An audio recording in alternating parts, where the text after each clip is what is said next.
Sa ngalan ng Ama, ng Anak, at ng Espiritu Santo, Amen. sumainyo ang Panginoon. At sumayo rin. Mga kapatid, anong ginagawa nyo kapag kayo ay nalulungkot at dumadaan sa problema? May tatlo tayong pwedeng pagpilian kapag tayo ay nahihirapan at nabibigatan. Una, maaari mo itong takasan. Maaari mo itong kalimutan. Pero pangalawa, maaari mo itong harapin, tanggapin, at yakapin. Pero may pangatlong mas magandang gawin. Yung ipagdasal natin ang ating mga pinagdadaanan at purihin natin at pasalamatan ng Diyos. Dahil sa mga pagsubok na ito, tayo ay nilalapit sa Diyos, tayo ay pinapalakas nila. Ngayong pampitong araw ng ating Misa de Gallo, simbang gabi, pagdasal natin sa Diyos ang ating mga iba't ibang lungkot at problema. Para gumaan ang ating nararamdaman, para tayo magkaroon ng kapayapaan, para ang ating mga loob ay maging karapat-dapat para sa pagsilang ng ating Panginoong Hesukristo. Sa mga pagkakataon na kung saan nakalimutan nating nanalangin at manampalataya sa Diyos, gitna ng ating mga masamang naiisip, hilingin natin muli ang awat pagpapatawad ng Diyos para makita din tayong karapat-dapat makatanggap sa mga banal na misteryo. Hinaamin ko Sa makapangyarihan Diyos at sa inyo mga kapatid, na lubha akong nagkasala sa isip, sa salita at sa gawa at sa aking pagkukulang. Kaya isinasamo sa mahal na Birhen Maria ang lahat ng mga anghel at mga banal at sa inyo mga kapatid na ako'y ipanalangin sa Panginoong ating Diyos. awan tayo na makapangyarihang Diyos, patawarin tayo sa ating mga kasalanan, patnubayan tayo sa buhay na walang hanggan. Amen.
Gloria in excelsis Deo.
Manalangin tayo. Ama naming makapangyarihan, niloob mo sa pagdating ng iyong anak ay matubos ang sangkatauhan. Nakita mong sa kamatayan na sadlak, pagkaloob mo ang mga nagdiriwang sa kanyang pagkakatawang tao na may pagpakumaba at katapatan, ay maging daan na makasalo sa manunubos naming ito, na siyang namamagitan kasama ng Espiritu Santo, magpa sa walang hanggan. Amen.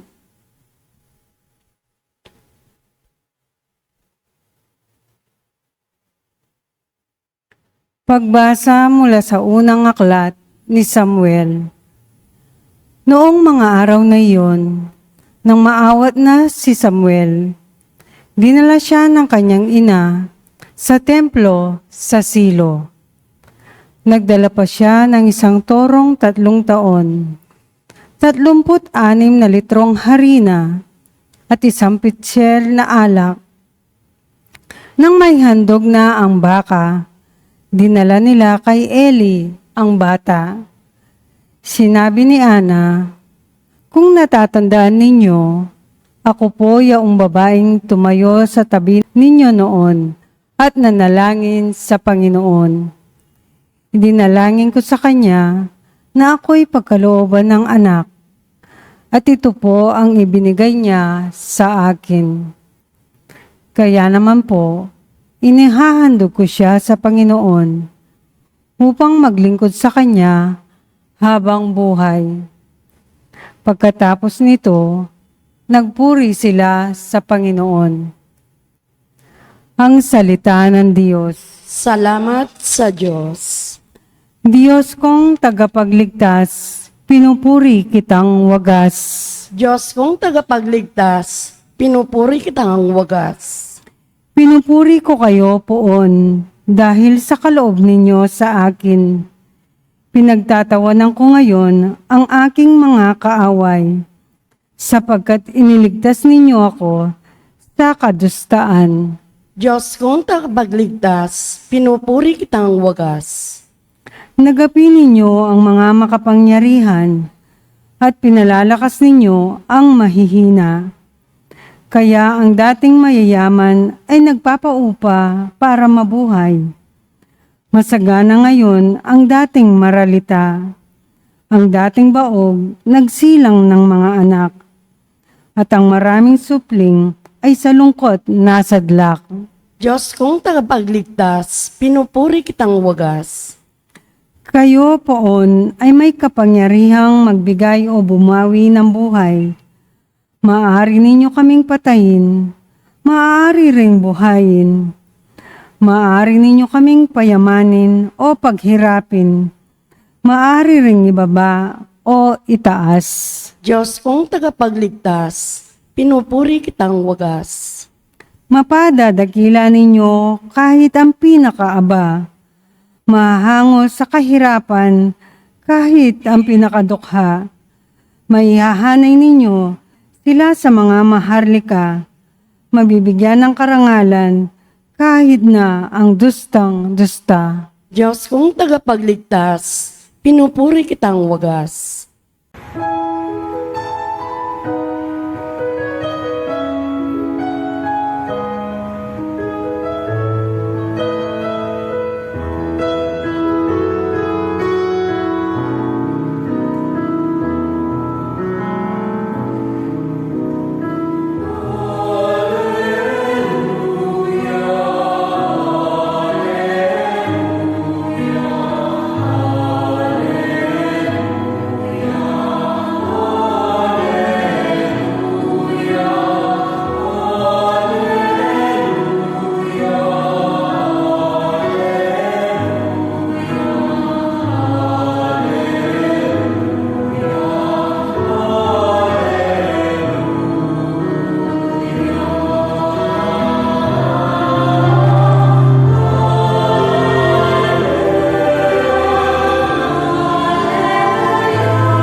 ng panulukang saligan ng sambayanan, halina't kami idangal. Aleluya, aleluya. Sumainyo ang Panginoon. At sumainyo rin. Ang mabuting balita ng Panginoon ayon kay San Lucas. Papuri sa iyo, Panginoon. Nung panahon yun, pinahayag ni Maria ang awit na ito.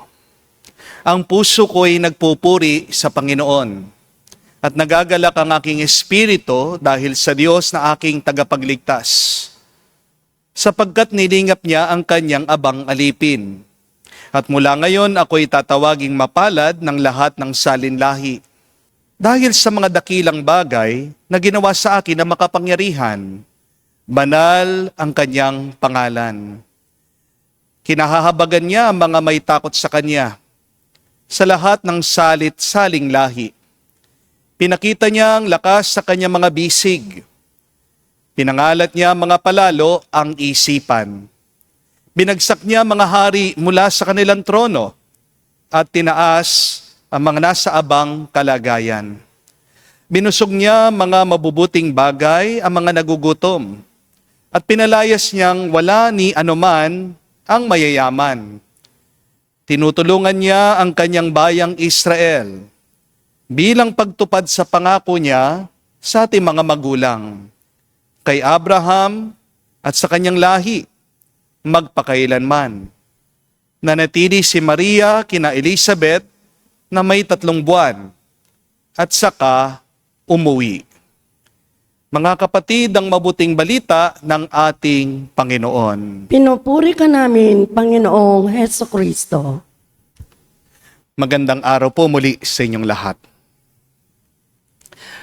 Alam niyo po ba, ayon po sa pag-aaral, yung mga mag-asawa daw na palaging nagpo-post sa Facebook, social media, na mga selfie, na mga picture nila, ay isa daw po sa mga pinakamiserableng tao sa buong mundo. That is the recent discovery. Couples or people who constantly post pictures, selfie in social media are the most miserable people in the world. Mag-ingat po kayo, ha? Sino po dyan yung mga guilty sa inyo? Okay lang naman po. Wala namang problema kung paminsan-minsan. Pipicture ka for remembrance. Wala din naman pong problema kung paminsan-minsan nagpo-post ka sa social media. Pero iba na pong usapan. Yung palaging nagpo-post. Di po ba? Yung araw-araw, oras-oras, minu-minuto, nakikita mo sila palagi sa Facebook. At parang totoo po yun. Kasi may kakilala po ako, may problema siya sa mister niya. At ito pong babae, palagi siyang nagtitiktok. Palagi niyang binivideo yung kanyang sarili. Sumasayaw na siya na sumasayaw. Tapos ipopost siya agad sa social media. Kahit na ano pong gawin niya, nakapost doon sa Facebook. Se-selfie siya, ipopost niya, nilalive po niya lahat ng ginagawa niya. Namamalengke lang po, naka-live. Nagsusumba po siya, naka-live. Kumakain, naka-live. Nasa daan, may pupuntahan, naka-live. At ngayon po, nauunawaan ko na, kaya pala palaging nagpo-post ang taong ito. Meron pala siyang malalim na personal na problema. Amen? Ayan. Mag-delete na kayo sa Facebook nyo. May isa din po akong kakilalang couple. Palagi ko din sila nakikitang nagpo-post sa Facebook. Lahat po ng events nila, lahat ng kanilang ginagawa, yung mga bakasyon po nila. Sabi ko sa sarili ko, nakakainggit sila kasi palagi silang nakangiti, nagyayakapan, silang dalawang mag-asawa. Minsan nasasabi ko sa sarili ko, sana all. Pero, nung minsan, narinig ko po itong babae, inamin niya, nagsalita siya. Alam niyo, sabi niya, may punto daw sa buhay nilang dalawang mag-asawa. Muntikan na siyang sumuko. Gusto daw niyang makipaghiwalay. Nagtataka ako, akala ko ang saya-saya nila. Yung pala, may nakatagong lungkot. Isang katotohanan po yan. Remember this, that the happiest looking people are sometimes the saddest one. Minsan yung taong nakangiti, sila yung mga taong may lungkot sa kanilang mga puso. Merong ibang mga tao na nakangiti dahil tinatago lang nila kung ano yung nasa loob nila. Amen? May taong nagsusuot ng masayang maskara para maiwasan na tanungin sila, ano bang problema? At ang tawag po ng mga psychologists dyan ay smiling depression. Tingnan nyo nga po yung mga katabi nyo. Baka may smiling depression yan. Tumatawa, ngumingiti, pero may malalim na lungkot. Kaya nga po, munting paalaala. Sana pag nakita mo yung kaibigan mo, minamahal mo, kamag-anak mo, na palaging masaya, nagpapatawa, nakangiti, kapag mag-isa na lang siya, lapitan mo. Kumustahin mo, makipagkwentuhan ka, tanungin mo siya, ano talaga yung nararamdaman niya. Baka kayo ay mabigla at marsorpresa sa ibubulgar niya, sa sasabihin niya, sa i-share niya sa inyo. Sa Ebanghelyo po, narinig natin yung kanta ni Maria, pinamagatang The Magnificat. Kung pag-aaralan niyo po yung sinabi ni Maria, tila parang napakaganda, napakasaya. Pero yung Magnificat, itong awit na ito, ay isang awit ng isang babae na may problema. Ito ay isang awit ng isang babae na may pinagdadaanan. Isipin nyo na lang po, mga kapatid, ang ating mahal na ina noong kinakanta niya itong Magnificat, nagdadalang tao din siya. Buntis siya. Hindi pa sila kinasal, hindi pa sila nagsama ni Jose. Hindi nga niya alam kung tatanggapin siya ni Jose. Marami siyang tanong, marami siyang pangamba, maraming hindi sigurado pa noon sa buhay niya. Pero sa gitna ng lahat ng iyon, kumanta daw siya at nagpuri siya sa Diyos. Hindi lang po tumawa at ngumiti si Maria para lang itago yung kanyang pagod, yung kanyang hirap at pagsubok. Anong ginawa ng ating mahal na ina? Sa gitna ng mabigat niyang pinagdadaanan, nanalangin siya at pinuri niya ang makapangyarihang Diyos. At dito din tayo inaanyayahan ngayon sa ating simbang gabi, that we should keep on praising God in our pain, in our burdens, in the challenges of our life. Dahil ang pagpupuri sa Diyos, sa gitna ng ating mga paghihirap, hindi po yan kaplastikan. Yan ay tiwala at kabanalan. Amen? At kapag pinuri mo ang Diyos sa gitna ng iyong mga hirap, problema at pagsubok sa buhay, may malalim na bagay na nangyayari sa iyo. Hindi man agad magbabago ang sitwasyon mo, pero nagbabago ang puso mo. Amen? May 3 epekto, tandaan niyo po ito. Kapag nagpupuri ka sa Diyos, sa gitna ng mga lungkot mo, una, lumalakas ang loob mo. Hindi naman po mawawala yung mga problema natin kapag tayo ay nananalangin. Pero kapag ikaw ay nagpupuri sa Diyos sa gitna ng iyong problema, hindi ka magiging durog, wasak ang iyong kalooban. Ang pagpupuri, ang pananalangin ay parang hininga.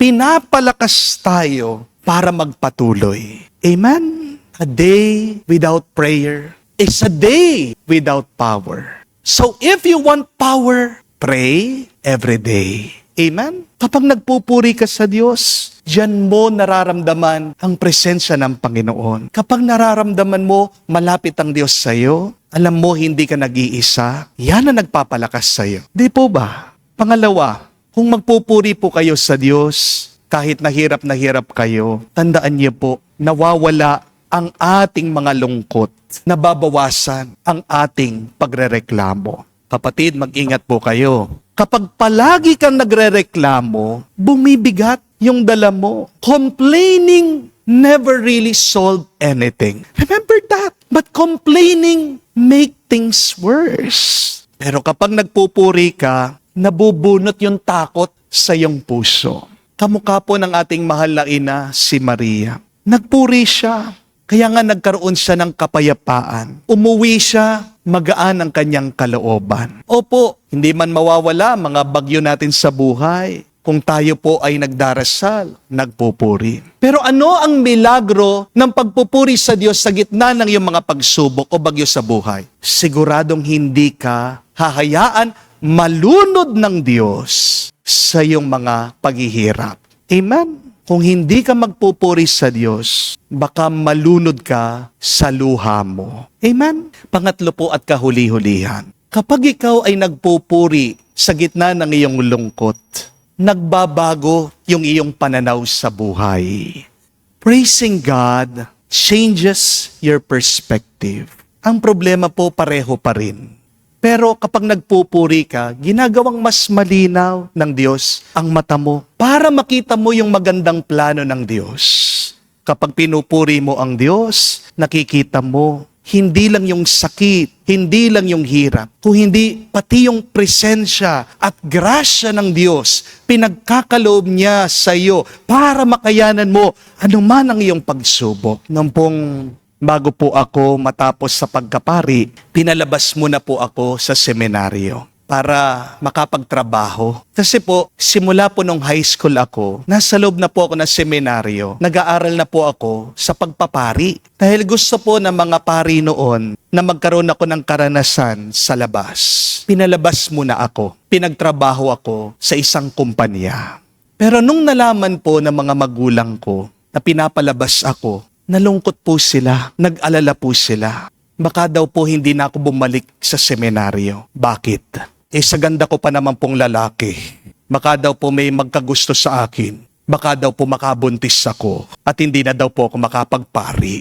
Joke lang po, no? Pero, alam niyo po, na po kasing kinasal yung mga magulang ko. Doon sa kasal nila, naghumili yung pari. At sabi nung pari sa kanila, kung kayo'y pagkakalooban ng anak na lalaki ng Diyos, alay niyo siya sa simbahan, pagpari niyo yung inyong anak.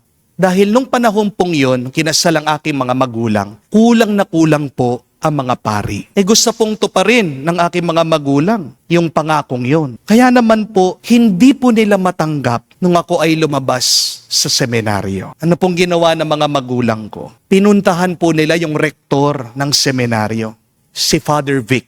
At nung araw, alam niyo po kung saan naka-assign si Father Vic? Dito po, sa parokyang ito. Dito sa aking parokya. Siya po ang parish priest dito. At kwento po ng aking nanay at tatay, hinihintay po nila, nandyan po sila sa pintuan ng simbahan na lumabas yung pari para makiusap, wag akong palabasin. Buong araw po, kalahating araw, nandyan sila. At nung lumabas daw po yung pari, talagang naninikluhod po sila, nagmamakaawa sila. Father, wag niyo naman palabasin yung aming anak. Pumayag na po kayo. Diretso na po, papagpari niyo na. Pero alam niyo po kung ano sabi ng pari, hayaan niyo. Tanggapin niyo. Kasi may mabuting dahilan ang Diyos. Kaya pinalabas pa rin po ako. Walang nagawa yung mga magulang ko. Alam niyo po, mas malakas pang umiyak yung mga magulang ko kesa sa akin. Wala silang ibang ginawa. Buong linggo, nagkulong sila sa kwarto, nagmumukmuk, umiiyak. Pero ito po yung hindi ko makalimutan. Kahit na umiiyak sila, kahit na miserable sila, hindi sila tumigil na pumupunta noon sa simbahan. Araw-araw pa rin silang nananalangin, araw-araw pa rin silang nagsisimba. Walang mintis. Tingnan nyo na, namunga yung kanilang panalangin. Sa gitna ng kanilang lungkot, di naman po ako nakabuntis. Nagbalik pa rin naman po ako sa seminaryo. Nakapagpari pa rin naman ako. At ano po milagro? Aba, yung mga dating umiiyak dyan sa harap sa pintuan, ngayon, linggo-linggo, kapag ako'y nagmimisa, nandyan pa rin sila, ang aking mga magulang, hindi na sila umiiyak, nakangiti na sila. Bakit? Dahil nakikita na nila, napapanood na nila, yung kanilang anak, pari na at nagmimisa pa. Mga kapatid, tandaan niyo po ito. Hindi masasayang ang lungkot, ang pagod, ang hirap mo kung inaalay mo ito sa Diyos. Amen? Pero kapag palagi kang nagrereklamo sa Diyos, dumodoble lang yung iyong lungkot, yung iyong pagod. Kapatid, pagpatuloy niyo po ang inyong pagpupuri, ang inyong pananalangin sa Diyos. Para baguhin ng Diyos ang lahat, para ayusin niya ang buhay mo, para tuparin din ng Diyos ang kanyang pangako. Mga kapatid, huwag ka lang magpo-post sa Facebook kapag depressed ka. Huwag ka lang ngingiti kapag ikaw ay nalulungkot.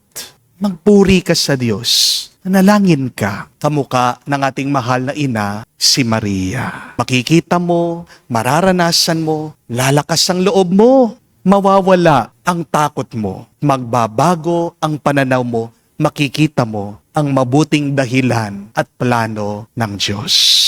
Patulong po tayo sa ating mahal na ina na magpuri sa gitna ng ating mga sakit at hirap para tayo ay mas pagpalain pa ng Diyos. Kaya sabihin natin, Maria, ina ni Jesus. Maria, ina ng Diyos.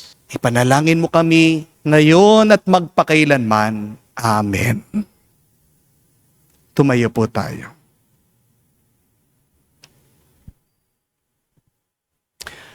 Kahanga-hanga ang ginawa ng Diyos, di lamang kay Maria, kung hindi pati na sa atin. Magpasalamat tayo sa Kanya. Ating sabihin, Panginoon, dinggin mo kami. Panginoon, dinggin mo kami. Para sa kaloob ng sanglilikhang saligan ng lahat, ng iba pang kaloob ng Panginoon, magpasalamat tayo. Panginoon, dinggin mo kami. Para sa buhay at lahat ng pagkakataong kaloob ng Diyos, upang tayo'y maging kasangkapan ng Kanyang pag-ibig sa kapwa, magpasalamat tayo. Panginoon, dinggin mo kami. Para sa kaloob niyang si Jesus, na ating Panginoon at tagapagligtas na nagbukas ng pintuan ng langit, magpasalamat tayo. Panginoon, dinggin mo kami. Sa katahimikan po ng ating puso, sabihin natin, banggitin natin sa Diyos ang ating mga personal na pangangailangan. Panginoong Diyos, bukal ng lahat ng mabuti at buhay, patuloy mo kaming pagkalooban ng iyong pagpapala.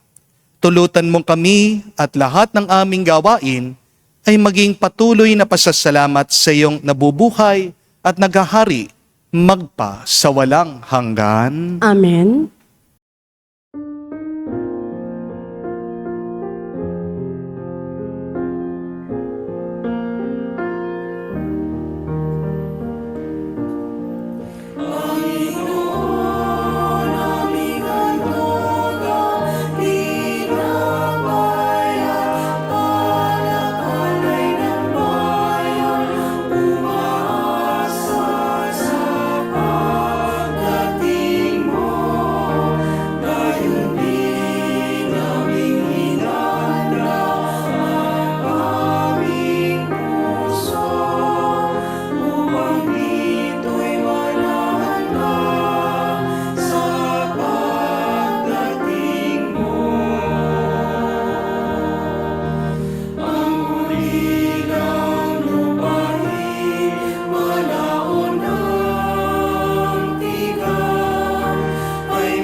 Manalangin kayo mga kapatid, para ng ating mga paghahain ay kalugdan ng Diyos, amang makapangyarihan. Tanggapin nawa ng Panginoon itong paghahain sa iyong kamay, sa kapurihan niya at karangalan, at sa ating kapakinabangan, at sa buong sambayanan niyang banal.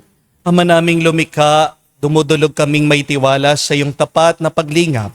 Ngayon inihahain namin ang mga alay ng iyong dambana, upang sa pagdiriwang naming ito, kami ay dalisay ng pagpapala mo sa pamagitan ni Jesucristo kasama ng Espiritu Santo, magpa sa walang hanggan. Amen. Sumainyo ang Panginoon. At sumayo rin. Itaas sa Diyos sa inyong mga puso at diwa. Itinaas na namin sa Panginoon. Pasalamatan natin ang Panginoong ating Diyos. Marapat na siya'y pasalamatan. Ama naming makapangyarihan, tunay nga marapat ikaw ang aming pasalamatan sa pamagitan ni Jesucristo na aming Panginoon.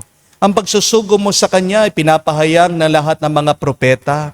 Ang pagsilang niya ay pinanabikan na mahal na Birhen Kanyang inang tunay. Sa kapangyarihan ng Espiritong Banal, ang pagdating niya ay nilahad ni San Juan Bautista sa kanyang pagbibinyag. Ngayon pinaghahandaan namin ang maligayang araw ng kanyang pagsilang. Kami nananabik at nananalangin, lubos na makaharap sa kanyang kadakilaan. Kaya kaisa na mga anghel nagsisiawit ng papuri sa iyo. Nang walang humpay sa kalangitan, kami nagbubunyi sa iyong kadakilaan.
Ama naming banal, ikaw ang bukal ng tanang kabanalan. Kaya't sa pamagitan ng iyong Espiritu, gawin mong banal ang mga kaloob na ito upang para sa amin maging katawan at dugo ng aming Panginoong Heso Kristo. Bago niya pinagtiis ang kusang loob na maging handog, hinawakan niyang tinapay, pinasalamatan kanya, pinaghati-hati niya iyon, inabot sa kanya malagad at sinabi, "Tanggapin ninyong lahat ito at kanin. Itong aking katawan na ihahandog para sa inyo."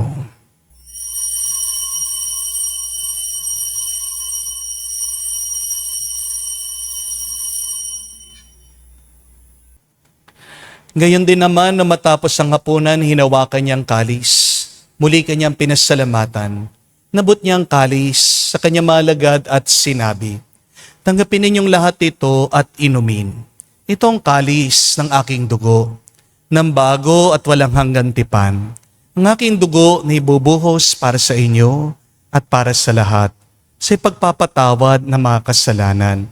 Gawin ninyo ito sa pag-alaala sa akin."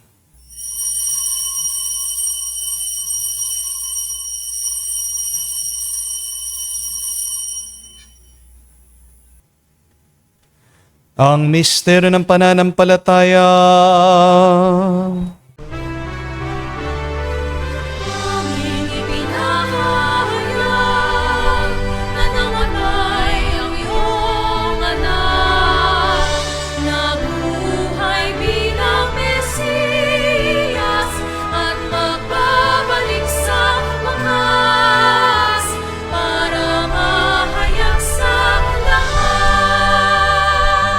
Ama, ginagawa namin ngayon ang pag-alaala sa pagkamatay at muling pagkabuhay ng iyong anak. Kaya tinialay namin sa iyong tinapay nagbibigay buhay at ang kalis na nagkakaloob ng kaligtasan. Kami nagpapasalamat dahil kami yung minarapat na tumayo sa harap mo para maglingkod sa iyo. Sinasamo namin kami magsalo-salo sa katawan at tugo ni Kristo ay mabuklod sa pagkakaisa sa pamagitan ng Espiritu Santo. Amalingapin mong iyong simbahan, laganap sa buong daigdig. Puspusin mo kami sa pag-ibig. Kaisa ni Leon, ang aming Santo Papa, si Florentino, aming Arsobispo, at ng Tanang Kaparian. Alalahanin mo rin ang aming mga kapatid na nahimlay may pag-asang sila'y muling mabubuhay. Ngayon din naman lahat ng mga pumanaw. Kawan mo't sila't patuloyin sa iyong kaliwanagan. Kawan mo't pagindapating kaming lahat. Makasalo sa iyong buhay na walang wakas. Kaisa na mahal na Birhen Maria, Ina ng Diyos. Kaisa ni San Jose, ang kanyang malwalhating esposo. Kaisa ng mga apostol at lahat ng mga banal na namuhay dito sa daigdig na kalugod-lugod sa iyo.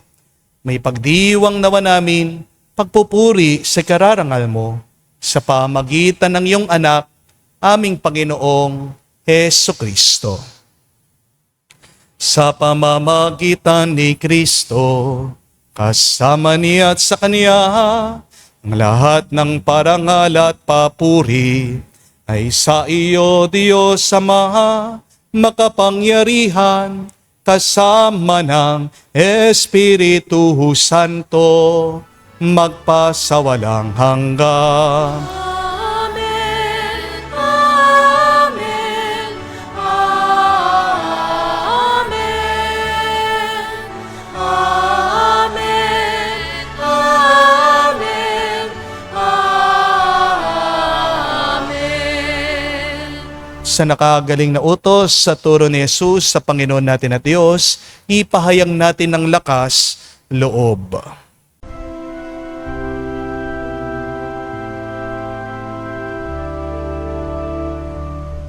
Ama namin, sumasalangit ka, sambahin ang ngalan mo, mapasa amin ang kaharian mo, sundin ang loob mo dito sa lupa para nang sa langit. Bigyan mo kami ngayon ng aming kakanin sa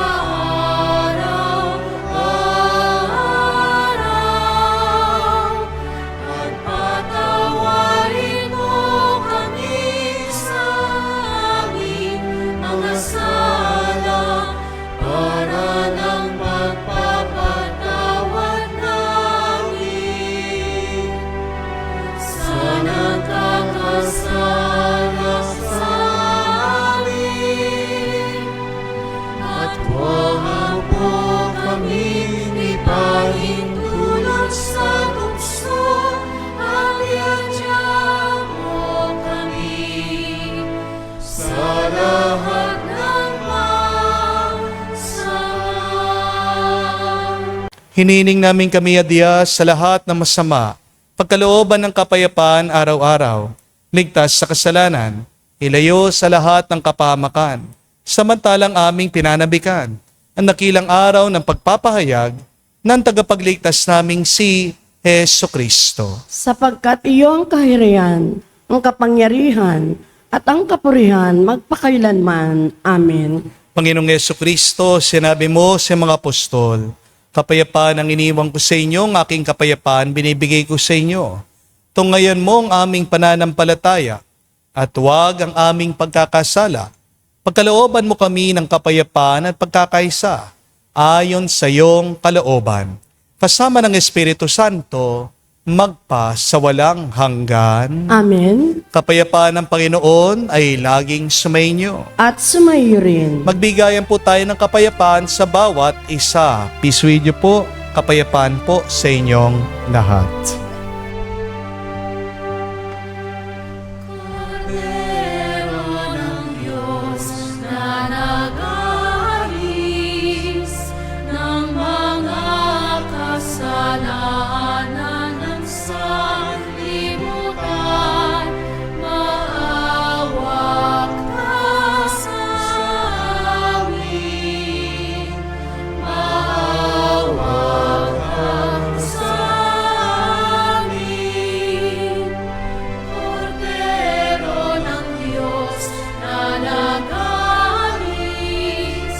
ng mga kasalanan ng sanlibutan, maawa ka sa amin.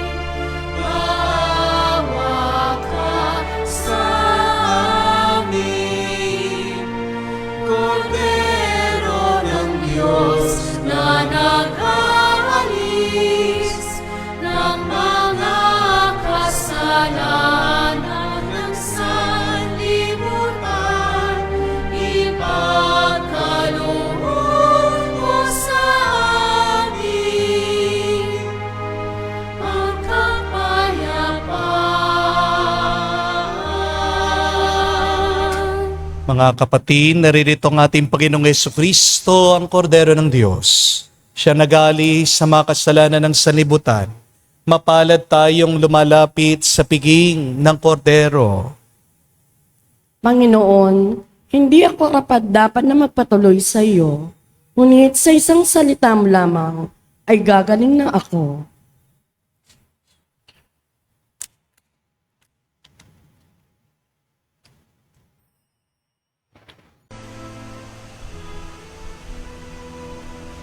Halina, Jesus, aming mananako. Dusa ng iyong bayan, masta't abot-abot. Sa pag-ibig, salat, katarungay kapos. Tangi kang pag-asa, O Jesus. Halina, Jesus, aming mananako. Awa mo't biyaya sa aming ipaabot. Pag-ibig kang tunay, katarungan lubos.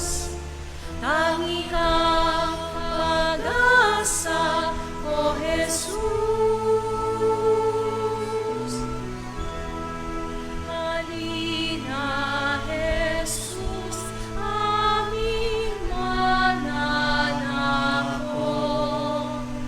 Kaming iyong bayan, bigyang lakas loob, hinihintay namin pagdating mo, puspos. Tangi kang pag-asa, O Jesus. Manalangin tayo.